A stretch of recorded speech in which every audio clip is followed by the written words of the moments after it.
मेरे प्यार, I hope कि आप सब अच्छे होंगे, लॉकडाउन का पालन करते होंगे, अपने आसपास स्वच्छता रखते होंगे। आइए हम सब क्लास 10th के विज्ञान विषय के अंतर्गत जो भौतिक विज्ञान का पहला अध्याय प्रकाश है, उसके गुण के विषय में हम लोग पढ़ रहे हैं।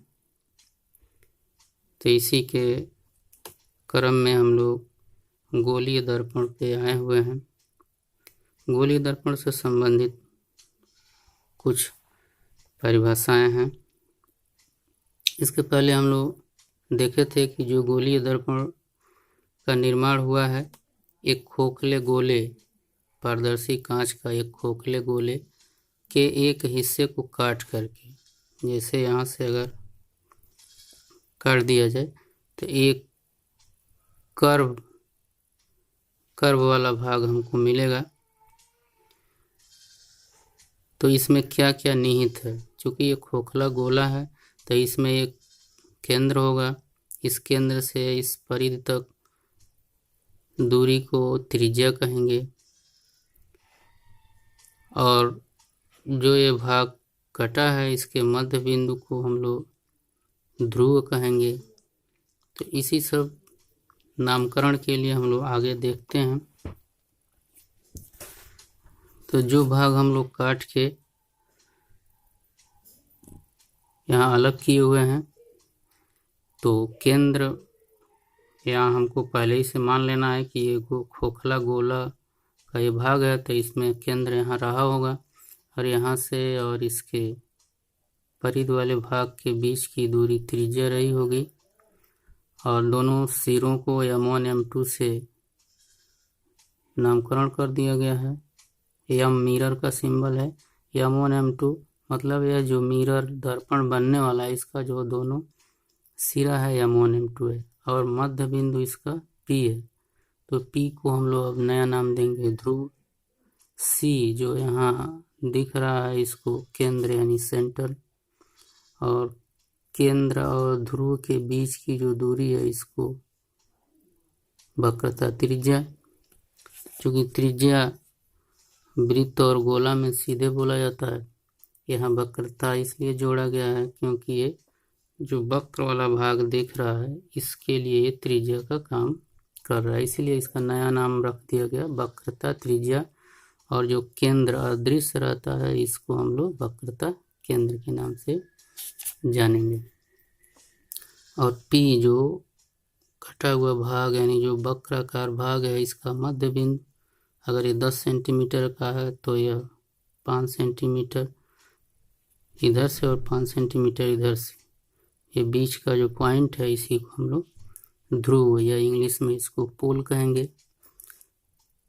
तो इस प्रकार केंद्र और ध्रुव को मिलाने वाली जो रेखा बनेगी इसको हम लोग अब मुख्य अक्ष कहेंगे।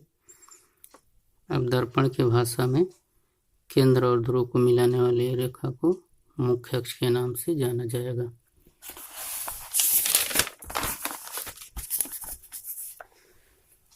तो अभी तो हम लोग एक खोखले गोले यानी कांच का एक पारदर्शी खोखला गोला से एक हिस्सा काट के बाहर किए हैं। फिर उसका हम लोग किसी एक तरफ पॉलिश करेंगे। मान लीजिए पॉलिश इधर कर दिया गया, ये पॉलिश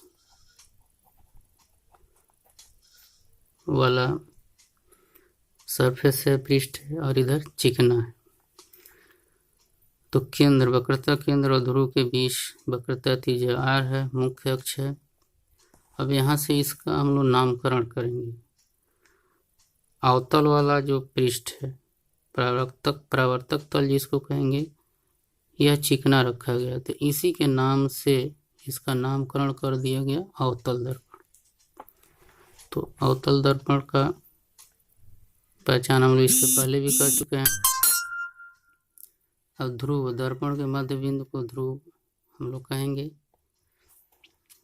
अब यहाँ लेफ्ट साइड में अवतल दर्पण में लेफ्ट साइड में तो केंद्र था, ऐसा नहीं है, इसमें भी लेफ्ट में ही होगा, क्योंकि जिधर से इसका झुकाव है उधर ही इसका केंद्र होगा, क्योंकि केंद्र से ही चाप बनेगा, तो जिधर ये झुकाव है उधर ही केंद्र होगा।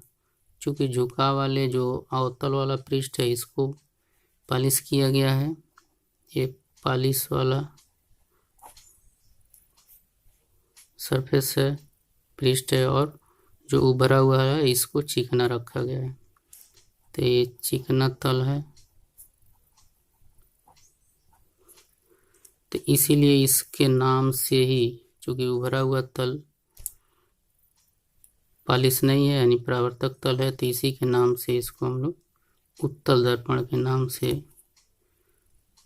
जानेंगे। तो यहाँ हम लोगों ने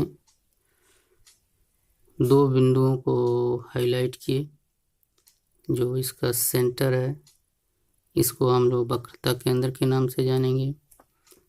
जो दर्पण के मध्य बिंदु का पॉइंट है इसको ध्रुव से जानेंगे, और इन दोनों को मिलाने वाली रेखा को मुख्य अक्ष के नाम से जानेंगे। और इसका नामकरण चिकने वाले तल से हम लोग करते हैं। तो चिकना वाला तल परावर्तक तल है, इसलिए इसको हम लोग उत्तल दर्पण के नाम से जानेंगे। तो उत्तल दर्पण में जो केंद्र होगा, वक्रता केंद्र दाहिने होगा, और जो अवतल दर्पण में वक्रता केंद्र होगा वो बाएं होगा। तो अब इसके आगे हम लोग जो इसका चिन्ह परिपाटी है उसकी भी बात हम लोग करेंगे। बाएं वाला जो दूरी नापी जाती है संख्या रेखा पर उसको ऋणात्मक, और जो दाहिने वाली दूरी मापी जाती है उसको मुख्य अक्ष पर, तो संख्या रेखा के आधार पर उसको हम लोग धनात्मक मापेंगे। तो इस प्रकार हम लोग सी तथा आर दबे हुए तल के तरफ होते हैं। तो इसका पहचान है, इसमें कन्फ्यूजन नहीं होना है कि सी तथा आर हमेशा लेफ्ट ही होगा या हमेशा राइट होगा। जिधर हम देखेंगे दबा हुआ तल है उधर ही हमारा सेंटर होगा, उधर ही हमारा रेडियस होना, यानी कर्वेचर ऑफ रेडियस और सेंटर ऑफ कर्वेचर। तो इस प्रकार हम लोग कैपिटल सी और कैपिटल आर के विषय में हम लोग चर्चा किए, इसको परिभाषित किए। अब इसके आधार पे हम लोग फोकस की बात करेंगे, फोकस दूरी की बात करेंगे, वस्तु की दूरी की बात करेंगे, प्रतिबिंब की दूरी की बात करेंगे। तो इसी के आधार पे किया जाएगा, क्योंकि ये पॉइंट बहुत ही इम्पॉर्टेंट है। ये इसका आधारभूत संरचना का ये केंद्र बिंदु है, इसलिए इनको जानना जरूरी है। यही आगे डिफाइन परिभाषित करेगा कि हमारा मुख्य फोकस किधर होगा, मुख्य फोकस धनात्मक होगा या ऋणात्मक होगा। तभी हम लोग आज इतना ही चर्चा करेंगे। वक्रता केंद्र और वक्रता त्रिज्या और दर्पण के मध्य बिंदु में जो पॉइंट मिला है ध्रुव। तो इस प्रकार हम लोग 3 संकेतों का नामकरण कर लिए। वक्रता केंद्र सी, वक्रता त्रिज्या कैपिटल आर और पोल यानी ध्रुव पी। उत्तल दर्पण में सी और आर दाहिने होगा, और अवतल दर्पण में सी और आर जो है बाएं होगा। इसको हमको ध्यान में रखना है।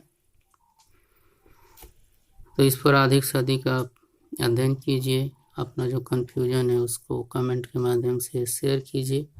अपने मित्रों को भी ये वीडियो शेयर कीजिए और अधिक से अधिक जानकारी हासिल करने की कोशिश कीजिए। विद्यालय परिवार आपके सहयोग के लिए तत्पर है। धन्यवाद।